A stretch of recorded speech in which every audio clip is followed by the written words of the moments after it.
They are working for other countries, they are working for themselves.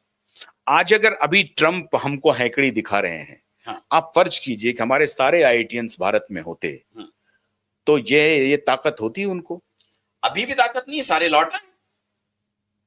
अभी भी आज भी उनकी ताकत नहीं है। हाँ। कि जो बड़े बड़े कंपनी चला रहे हैं वहां पे एक तपस्पूर्ण भाव से, त्यागपूर्ण भाव से, जो आजाद के अंदर था, भगत सिंह के अंदर था, गांधी के अंदर था जो त्याग, उससे लौट आए और अपने मिट्टी में नया ध्वज गाड़े टेक्नोलॉजी का, और भारत को 21वीं सदी के भारत को पुनः खड़ा करें तपस्या के भाव से, करियर के भाव से नहीं, मुझे पैसे मिलेंगे कि नहीं। तो और फिर सरकार की जिम्मेदारी बनती है कि उनके लिए वैसा माहौल बनाए। इस दो तरफा बात है।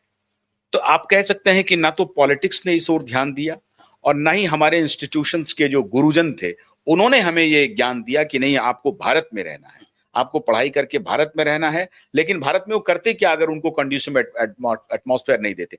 अभी अगर श्रीधर बैम्बू 1996 में लौट करके वो भारत आते हैं, या वहां उन्होंने शुरू किया, आज उन्होंने एक जोहो बना लिया और गांव में वो ट्रेनिंग दे रहे हैं बच्चों को। वो कोई आईआईटीएन और ट्रिपल आईआईटी से बच्चे नहीं उठा रहे हैं, वो सिंपल ग्रेजुएट्स को लेते हैं, उनको ट्रेन कर रहे हैं, और उन्होंने जोहो जैसी बड़ी कंपनी खड़ा कर लिया। तो आपको लगता है कि अगर आईआईटीएंस जैसे तपस भाव से वापस लौट जाए और सरकार उनके साथ खड़ी हो जाए तो सब कुछ हो सकता है? एकदम हो सकता है। यही तो हम चाहते हैं, यही तो भारत के लिए मार्ग खोलेगा, यही तो राष्ट्र प्रथम का पूरा सिद्धांत है कि कंट्री फर्स्ट, नेशन फर्स्ट, हमारी मातृभूमि पहले, हम और हमारा परिवार बाद। तो आईआईटी जो बना, अब आईआईटी में दाखिला लेने के लिए कोचिंग इंस्टीट्यूट्स हैं, कोचिंग इंस्टीट्यूट्स को पैसे चाहिए, उनको करने के लिए एक होड़ लगी हुई है समाज में। माँ बाप में बच्चों को आईआईटी भेजना है, कोटा भेजना है, या कोटा जैसे अन्य इलाकों में जहाँ है कोचिंग इंस्टीट्यूट का बाजार चल रहा है, आईआईटी में बच्चे जा रहे हैं, वहां से फिर वो बाहर जा रहे हैं और उनको डिग्री पीएचडी करके वो अलग अलग कंपनी में, मल्टीनेशनल्स में जा रहे हैं, और माता पिता कॉलर ऊंचा करके बोल रहे हैं कि मेरे बच्चे मल्टीनेशनल्स में काम कर रहे हैं, ये पैकेज है।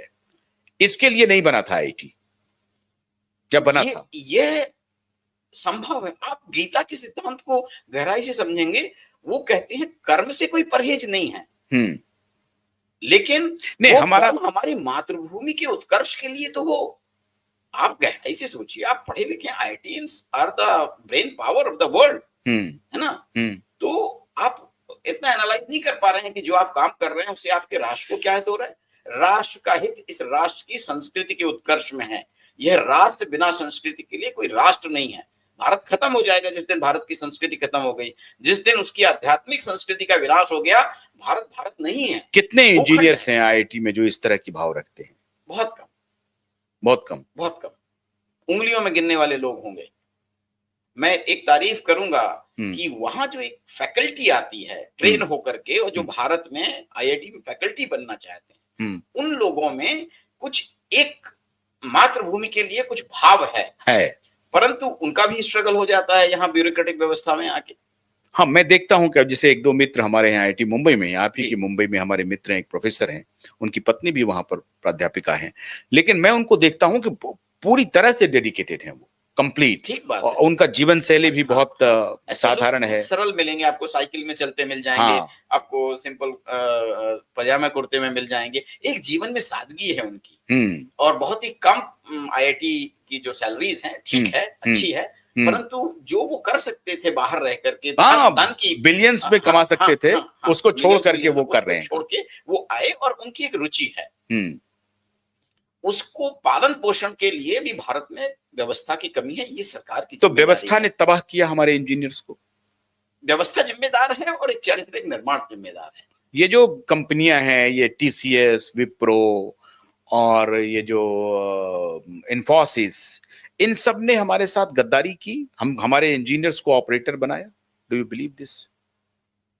देखो, कर्म में, जैसे मैंने कहा, कर्म से कोई परहेज नहीं, ये आउटसोर्सिंग करवा रहे थे, इन्होंने कभी शोध नहीं करवाया, इन्होंने कभी रिसर्च नहीं करवाया। वो सरकार की जिम्मेदारी में आता है कि सरकार किन कंपनियों को प्रमोट करना चाहती है। सरकार की वास्तव में ये रणनीति है, जो हमारी नीतियां हैं उनका विषय है ये, कि आप कैसे, कौन सा चैनल किसको दे रहे हैं और कौन ग्रो कर रहा है। ये हमारी नीति का काम है, और भारत सरकार में जो नीति बननी है या जो उसके अभी अब लग रहा है आपको कि सरकार जगी है नींद से, अब वो आत्मनिर्भर और आईआईटी जैसे इंस्टीट्यूशंस में इंजीनियर्स को पिछले एक डेढ़ दशक में जो खास करके काम हुआ है भारत में, उसमें technological advancements, economic growth, infrastructure growth ये दिखाई तो देती है, परंतु इसके एक बड़ी धुंध सी छाई हुई है कि क्या यह जो एडवांसमेंट है वो हमारे सांस्कृतिक चरित्र का पतन तो नहीं है। क्या इसमें वास्तव में राष्ट्र प्रथम की मानव जो मस्तिष्क है या मानव का जो ध्येय है उसमें राष्ट्र प्रथम आ रहा है कि यह सिर्फ एक अपॉर्चुनिटी आ रही है? अच्छा, पिछली बार जब हमने आपको देखा था तो आप धोती में थे, इस बार वो कपड़ा बदल गया है, मोटा हो गया है, या ठंड की वजह से है? लेकिन आप ये बताइए, अगर हर आदमी आप ही की तरह धोती में आ जाए, आपने ये जिद ठान लिया धोती और खड़ाओं का, अब हर आदमी अगर धोती में आ जाए तो वो दर्जी का क्या होगा और बाकी कपड़ों का क्या होगा? ये तो ग्रोथ में रोकेगा, रुकावट होगी। मैंने कहा कर्म से परहेज नहीं है, कर्म के ध्येय से। मान लीजिए कि आपने ये धोती और खड़ाओं का ये कर लिया, हाँ, तो ये तो उपभोग एक बहुत नेसेसरी अंग है मेरे ख्याल से जीवन का। अगर वो खत्म हो जाए और हम लोग हर आदमी जो है सो ऑस्टेरिटी में जीना शुरू कर दे, तो मेरे ख्याल से इकोनॉमिक कोलैप्स हो जाएगा। तो भोग तो होना चाहिए। नहीं, ऐसा नहीं है। आपका जो इकोनॉमिक ग्रोथ है वो धरती का, पर्यावरण का कोलैप्स कर रहा है।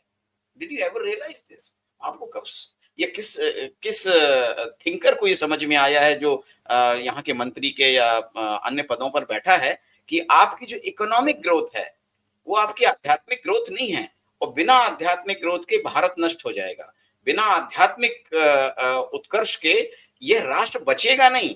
यहाँ की संस्कृति आध्यात्मिक संस्कृति है। नहीं, लेकिन आध्यात्मिक संस्कृति का क्या तात्पर्य? हर आदमी धोती खड़ाओं पहनने लगे। भारत में सादा जीवन, उच्च विचार और संतुलित जीवन सादा जीवन हजारों वर्षों से है। फिर भी सादा जीवन उच्च विचार की कोई तो बात रखेंगे। आप ये तो कह सकते नहीं कपड़े पहनिए, आप कुर्ता पहन लीजिए, खादी पहन लीजिए, कॉटन पहनिए। मैंने तो ये नहीं कहा कि सभी यही पहने। तो आप क्यों पहने? ये मेरा आध्यात्मिक जीवन का हिस्सा है। आध्यात्मिक प्रस्ती हूँ और मुझे ये लगता है कि ये बहुत सस्टेनेबल व्यवस्था है जिसमें मैं इंद्रिय नियंत्रण, आत्मनियंत्रण और नहीं, अभी तो आप गार्हस्थ्य में वानप्रस्थ कैसे हो गए? नहीं, मैं 50 का हो गया तो मैं वानप्रस्थ आश्रम में आ गया। गृहस्थ मेरा समाप्त हो चुका है। नहीं तो आपकी पत्नी, आपके बच्चे से आप अलग रह रहे हैं? हाँ, परिवार है फिर, लेकिन जो आश्रम है वो वानप्रस्थ है, तो उसमें जीवन शैली बदलती है, जीवन शैली बदलती है। तो आप ये कह रहे हैं कि आप पोस्ट 50 जो है आप वानप्रस्थ में आइए, फिर हमारी तरह आप अपना सकते हैं? हाँ, एकदम। नहीं, मैं इसलिए चैलेंज कर रहा हूँ कि आपके ये धोती और खड़ाओं को, क्योंकि मैं ये कह रहा हूँ कि साइंटिफिक रीजंस भी हैं।